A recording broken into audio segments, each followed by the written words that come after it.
मैं आपसे last month मैंने कॉन्फ्रेंस की थी जिसमें हमने ट्रैफिक के बारे में आप लोगों को जानकारी साझा की थी। मैंने आपको बताया था कि हमारा प्लान ये है कि हम हर महीने एक नया रूल इम्प्लीमेंट करेंगे और उसको ग्रेजुअल मैनर में पहले लोगों को टाइम देते हुए कि वो उस रूल को सेल्फ कंप्लाई कर सके और उसके बाद ही स्ट्रिक्टली उस रूल को एनफोर्स किया जाएगा। मुझे बहुत खुशी है इस बात को बोलते हुए कि जो लास्ट मंथ हमने जो टारगेट रखे थे कि डबल हेलमेट्स के लिए, वो प्रोसेस बहुत ही अच्छा चला है और आप लोगों का बहुत सहयोग रहा है उसमें। अभी अगर हम देखते हैं सड़कों पे तो जो हेलमेट्स है वो लोगों ने लगाना स्टार्ट किया है और इसके लिए मैं जो हमारे ऊना की पब्लिक है उनको भी बहुत बहुत धन्यवाद देना चाहूँगा कि उन्होंने बिना बहुत ही फोर्सफुल मीन्स के रिजॉर्ट किए हुए उन्होंने ये जो रूल्स हैं उनको खुद से कंप्लाई करना स्टार्ट किया है। तो मैं उनको बहुत बहुत धन्यवाद देना चाहूँगा। नेक्स्ट मंथ के लिए जो हमने डिसाइड किया है सारे ऑफिसर्स ने मिलकर, वो ये है कि हाई सिक्योरिटी नंबर प्लेट्स के बारे में। जो पहला रूल था हेलमेट्स का, उसका मेन जो पर्पस था वो ये था कि लोगों की जान नहीं जानी चाहिए और उनकी लाइफ के बारे में था। जो सेकंड जो इशू है, जो अब हम नेक्स्ट मंथ जो डील करने वाले हैं, वो इशू है चोरियों से रिलेटेड और एंटी सोशल एक्टिविटीज से रिलेटेड। आपको सभी को पता होगा कि हमारे देश में हाई सिक्योरिटी रजिस्ट्रेशन प्लेट्स हैं, वो हर व्हीकल को लगाना अनिवार्य है। जो भी नई गाड़ियां आती हैं, नई गाड़ियां कोई आप खरीदते हैं तो उसमें हाई सिक्योरिटी नंबर प्लेट्स जो है ऑटोमेटिकली ही आपको लगानी पड़ती हैं, वो मैंडेटरी है। लेकिन जो पुराने व्हीकल्स हैं उनमें ये फैसिलिटी नहीं है, उनके पास जो नंबर प्लेट्स हैं वो हाई सिक्योरिटी नंबर प्लेट्स नहीं है। उसके कई नुकसान हैं वो नहीं होने के। तो लोगों के लिए उसका ये सबसे बड़ा नुकसान है कि व्हीकल्स की चोरियां होती। व्हीकल्स की जब चोरी होती है तो उसका नंबर प्लेट बड़ा आसानी से निकाला जा सकता है और उस पर एक बड़ा इजीली एक फेक नंबर प्लेट लगाया जा सकता है। तो इससे चोरियां बढ़ती हैं, व्हीकल की चोरियां। आपने देखा भी होगा कि जो पुरानी मोटरसाइकिल्स हैं या पुराने ट्रक्स हैं, उनकी चोरियां बहुत होती हैं। और हमारा जो बॉर्डर एरिया है, तो इस चीज की वजह से, बॉर्डर एरिया होने की वजह से इसकी पॉसिबिलिटी और भी ज्यादा बढ़ जाती है।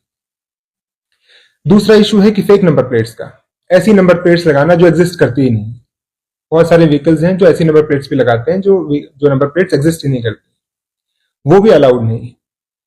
तीसरा है, जब हम इन्वेस्टिगेशन करते हैं, सपोज कोई व्हीकल चोरी होता है या कोई चोरी होती है कहीं पे और जो एक्यूज है वो यहां से भाग जाता है। हमारे पूरे डिस्ट्रिक्ट में एएनपीआर कैमरास लगे हुए हैं। अगर हाई सिक्योरिटी नंबर प्लेट होती है उन व्हीकल्स पे तो उन कैमरास के थ्रू उन व्हीकल्स को डिटेक्ट करना बहुत आसान हो जाता है। तो लॉ एनफोर्समेंट के लिए भी आसान है।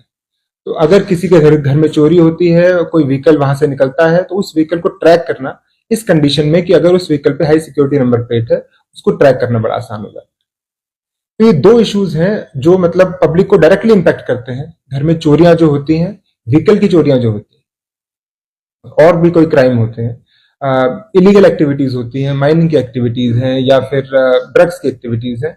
उन केसेस में आपने देखा होगा कि नंबर प्लेट्स यूज नहीं करना, फेक नंबर प्लेट्स यूज करना या किसी और गाड़ी की नंबर प्लेट्स अपनी गाड़ी में लगा के यूज करना।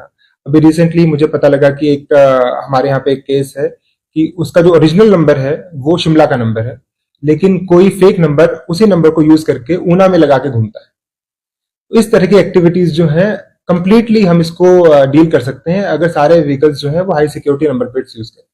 तो ये एक डिसीजन जो है, मतलब वो बहुत ही पूरे डिस्ट्रिक्ट के लिए और आपकी खुद की सेफ्टी के लिए बहुत ही कारगर साबित हो सकता है। इसकी कॉस्ट मैंने पता की तो 2 व्हीलर से 4 व्हीलर तक 500 रुपए से 800 रुपए तक की इसकी जो चार्जेस है आपको चेंज करवाने का, और छोटा सा ही प्रोसेस है। तो ये कोई बहुत डिफिकल्ट काम नहीं है कि ये नहीं करवाया जा सकता है। तो आप विद इन 10 डेज इस चीज को आराम से करवा सकते हैं। आप अपने लोकल डीलर जो है, जिस डीलर की आपका व्हीकल है, वहां पे जाके आप अपना आरसी दे सकते हैं और उनको बता सकते हैं कि आप हाई सिक्योरिटी नंबर प्लेट लेना चाहते हैं।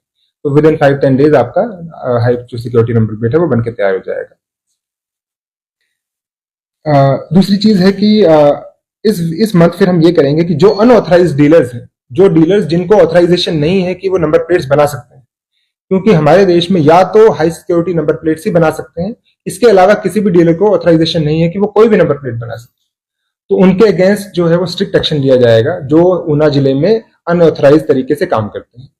और जो डीलर्स भी हैं उनको भी डायरेक्शन दी जाएगी उनसे रिक्वेस्ट भी की जाएगी कि वो जितना जल्दी हो सके, मतलब क्योंकि अगर पब्लिक लार्ज स्केल में नंबर प्लेट्स बनाने के लिए अगर अप्रोच करेगी उनको भी थोड़ा जल्दी करना पड़ेगा उसके लिए, तो उनके लिए हम उनके साथ कोलैबोरेट करके थोड़ा उसको एक्सपेडाइट करवाने की कोशिश करेंगे। तो फाइनली मैं यही कहना चाहूंगा कि इस एक एक्टिविटी से हमारे मल्टीपल जो डोमेन्स हैं उस पर हम अटैक कर सकते हैं और हम अपने ऊना को एक सेफ जो डिस्ट्रिक्ट है वो बना सकते हैं। Thank you so much. जी जी सर, एक ई रिक्शा है जो कागज नहीं ले रहे, आरटीओ ऑफिस से खड़े हुए हैं, अभी वो क्या कहते हैं उनकी कोई मीटिंग होगी, लेकिन वो ई रिक्शा खड़े रहे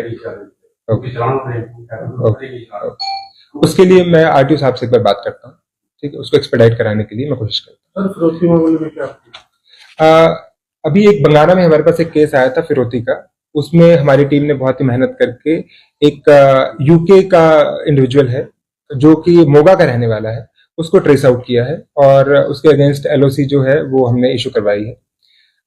मैं पब्लिक से ये अपील करना चाहूंगा कि जो भी इस तरह के फिरौती के मामले हैं उनमें आप चुपचाप ना बैठें। आपकी आइडेंटिटी भी हम डिस्क्रीट रखने की कोशिश करेंगे, उसको रिवील नहीं करेंगे, लेकिन आप पुलिस को जरूर बताएं। अगर आप हमें जितनी जल्दी इन्फॉर्मेशन साझा करेंगे उतना ही जल्दी और स्विफ्टली हम उस पर एक्शन लेने के लिए मतलब हम आगे कार्रवाई कर पाएंगे। तो अपील मेरी यही है इस चीज में कि आप उसको छुपा के ना रखें, इस डर में ना जिए कि आपसे पैसे मांगे हैं किसी ने तो आपको देने पड़ेंगे। आप खुल के आप डायरेक्टली मेरे पास भी आ सकते हैं। अगर आपकी शिकायत कोई सुनवाई नहीं होती है तो आप डायरेक्टली मेरे ऑफिस में आ सकते हैं, तो I take strict action against that. तो नशा तस्करी की अब बात यहाँ पर करेंगे, बहुत सारे केसेस पकड़े गए जिनके साथ एक अलग से पदार्थ डीडीएम में पकड़ा गया, क्या वो चीज है और किस तरह से इसको लेकर यहाँ पर तस्करी? देखिए, ऊना जो है बॉर्डर जिला होने के नाते ऊना में जो ड्रग्स हैं वो दो तरीके से यूज होते हैं।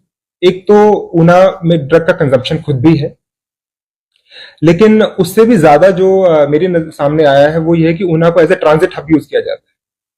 यहां से ये अपने हमीरपुर है या मंडी है, होशियारपुर से या अमृतसर से हमीरपुर और मंडी की तरफ और कांगड़ा की तरफ जो है ये जो रूट है हमारा ऊना का, वो उस रूट को यूज किया जाता है।